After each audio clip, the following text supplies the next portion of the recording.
Point சொன்னது first young people and careers படிங்க, இத படிங்க நீங்க. இந்த In வார்த்தை the in the a lot of young adults choose to go to the university. Choose This இல்ல is பாத்தீங்களா? was சூஸ் இல்ல பாத்தீங்களா? அது Choice.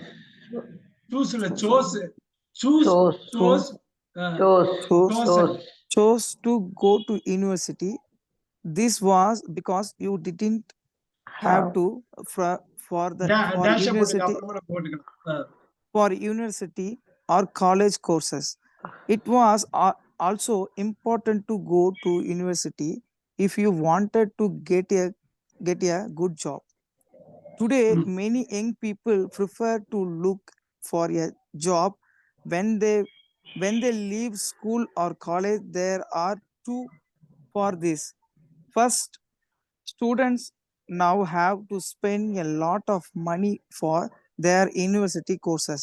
Second, many companies are sometimes more interested in work than a university diploma.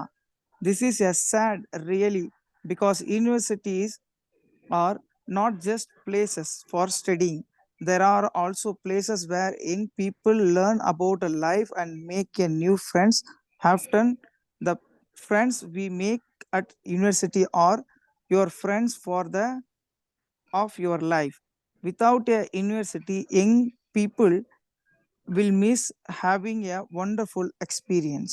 அவ்வளவுதாங்க. இது எப்படின்னா மணி ஒரு ஒரு ஸ்டேஜுக்கு வந்திருக்கு. தீ மிதிக்கிற மாதிரி தான். தீ மிதிக்கிறது தெரியும் இல்லையா மணி? தெரியுது சார். அதான் நம்ம அந்த இடத்துக்கு போறப்பதான் தெரியும். தீ மிதிக்கிறது